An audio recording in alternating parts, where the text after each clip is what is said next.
जिन लोगों ने रिया को मासूम बताकर सुशांत की मौत का मजाक बनाया था। ये सत्य की लड़ाई है, जब तक इसे लड़ना, जब तक सत्य बाहर नहीं आ जाता।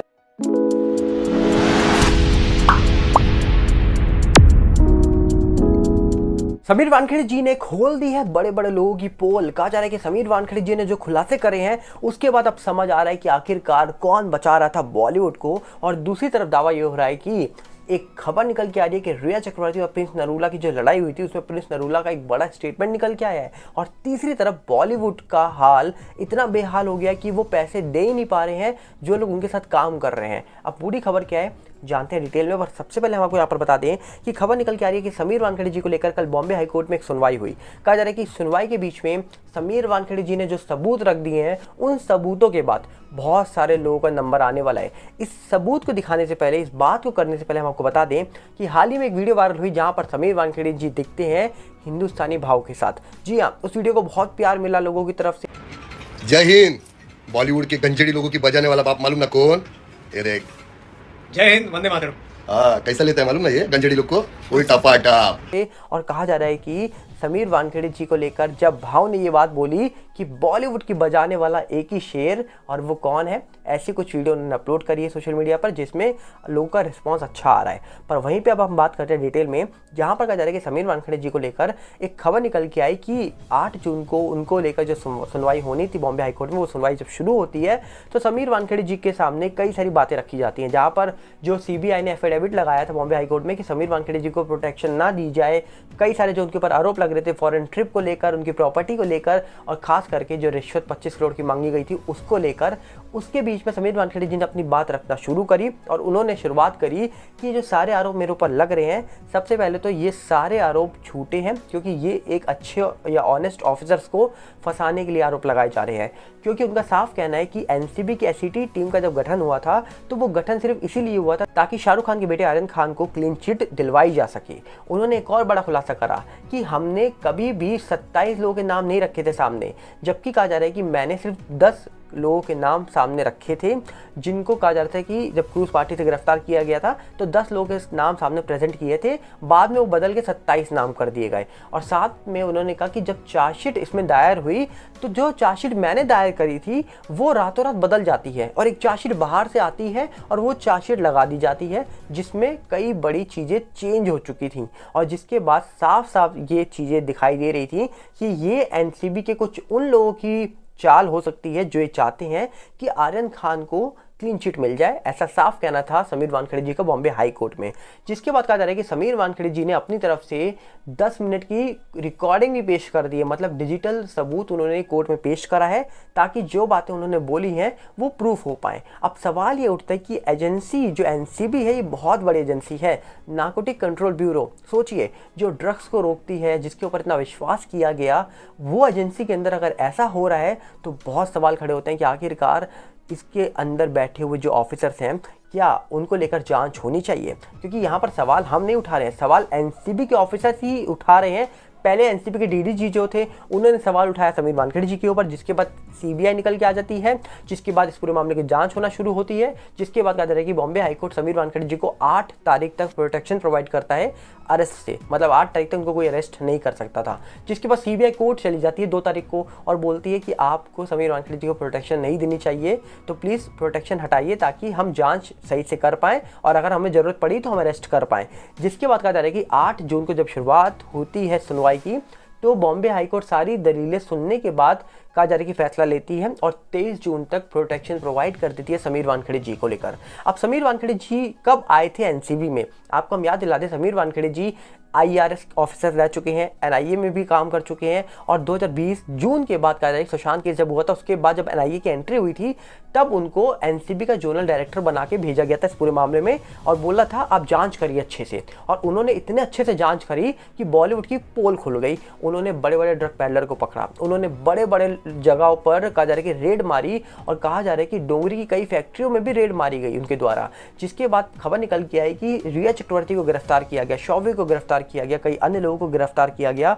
जिसके बाद उनके थ्रू जो नाम निकल के आए उनको बॉलीवुड वालों को चक्कर लगवाए गए NCB के ऑफिस में। और हमने देखा था छोटी छोटी गाड़ियों में आ रहे थे वो बड़े बड़े लोग जो कभी एटीट्यूड दिखाया करते थे, और सलवार सूट में आ रहे थे नॉर्मल कपड़ों में, जो कि स्टाइलिश वाले कपड़े, डिज़ाइनर कपड़े पहनते हैं, वो बिल्कुल सिंपल बन के पहुंचे थे एनसीबी के दफ्तर।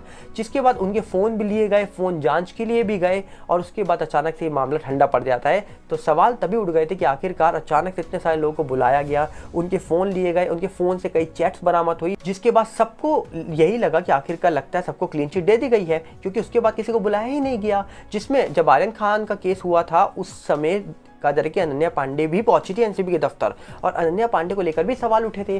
पर अचानक से अनन्या पांडे दोबारा कभी एनसीबी के दफ्तर नहीं दिखी, तो लोगों को लगा कि ये मसला क्या है। पर अब लोगों को समझ आ रहा है ये मसला ये है कि इस पूरे मामले में जब एक अच्छा ऑफिसर जांच कर रहा था, जब वो प्रॉपर जांच कर रहा था, तो शायद किसी ने रोका या किसी ने टोका, कुछ ऐसा ही हो सकता है।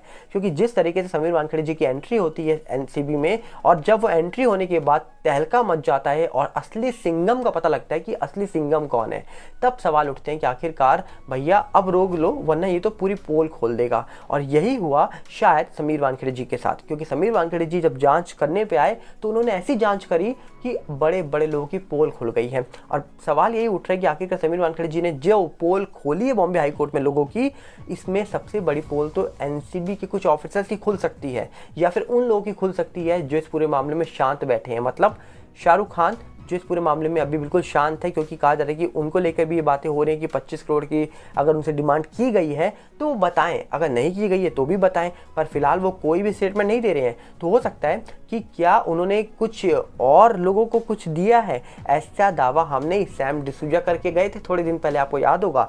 सैम डिसूजा ने दावा करा था कि मुझे प्रेशराइज किया जा रहा था कि मैं समीर वानखेड़े जी का नाम लूँ, और जबकि मैंने तो 9 से 15 लाख के बीच में किसी और पर्सन को, किसी और ऑफिसर को पैसे पहुंचाए थे।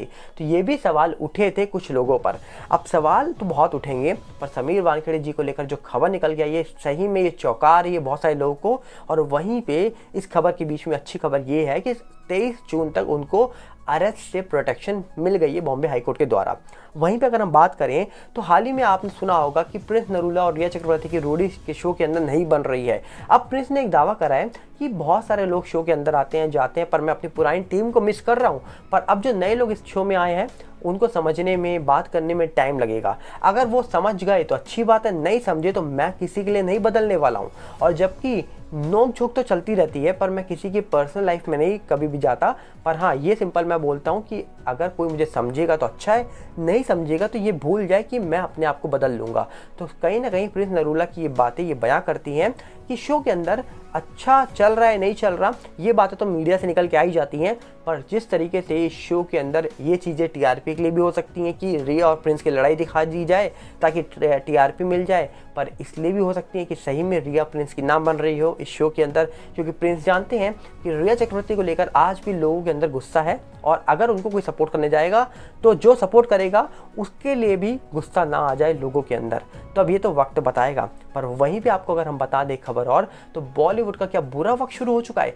जी हाँ, बॉलीवुड को लेकर पिछले 3 सालों से हम खबर सुन रहे हैं कि फिल्में नहीं चलती हैं, पैसा नहीं है, पैसा लगाएगा कौन, थिएटर में पिक्चर फ्लॉप हो जाती हैं, ओटीटी पे कोई देखता नहीं है। ये सारी बातें तो हमने बहुत सुनी होंगी। पर अब एक ऐसी खबर निकल के आ रही है जो आपको चौंका देगी। आपको याद है आज से 3-3.5 महीने पहले एक शहजादा नाम की फिल्म आई थी, जो असली फिल्म थी वो अल्लू अर्जुन की थी, और जो उस फिल्म को लेकर रीमेक बनाया गया था जिस फिल्म में कार्तिक आर्यन काम कर रहे थे।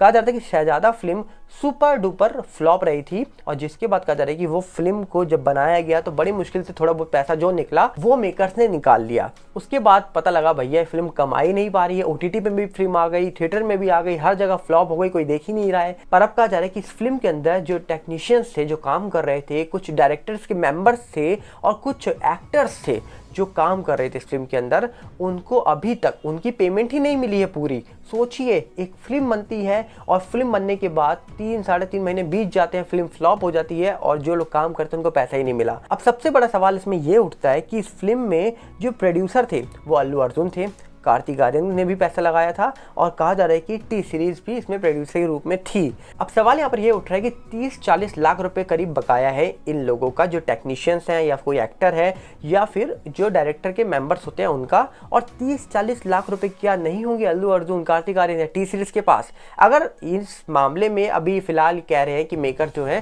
कि हम पैसा जल्दी लौटा देंगे, आपका बहुत जल्दी आपकी पेमेंट पूरी क्लियर हो जाएगी। अगर वो नहीं लौटाते हैं तो हो सकता है कि एसोसिएशंस की मदद लेकर ये जो लोग हैं जिनका पैसा बाकी है ये उनके ऊपर केस कर सकते हैं अपना पैसा लेने के लिए। पर इसी के बीच इस फिल्म के अंदर काम करने वाले एक एक्टर ने भी अपना नाम नहीं बताया, पर ये बोल दिया है कि भैया मेरा भी पैसा बकाया है, अब तो दे दो, 3-3.5 महीने हो चुके हैं।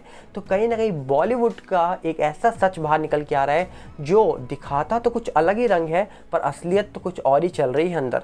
टेक्नीशियंस में बात करें, जो लाइट का काम कर रहे हैं, जो साउंड का काम कर रहे हैं, जो ये सब काम कर रहे हैं, उनका तक पैसा बकाया है। अब सवाल ये उठता है कि भैया गरीब का तो पैसा दे दो, अमीर तो कमा लेगा पर गरीब कहाँ से कमाएगा? जो कमा रहा है, लाइटें जोड़ रहा है, तारे जोड़ रहा है, साउंड को लगा रहा है, उनका पैसा बकाया है। ये खबर मीडिया में निकल के आई है तो सच ही होगी। अब हमें तो पर्सनली कोई बताने नहीं आया, हमने मीडिया में देखा तो मुझे लगा कि आपसे शेयर करना चाहिए कि आखिरकार बॉलीवुड की चमक धमक के पीछे क्या ये सच है? कमेंट बॉक्स आपके लिए खुला है, हम चाहेंगे अपनी राय कमेंट बॉक्स में रखिए। हम मिलेंगे बहुत जल्दी। नमस्कार, जय हिंद।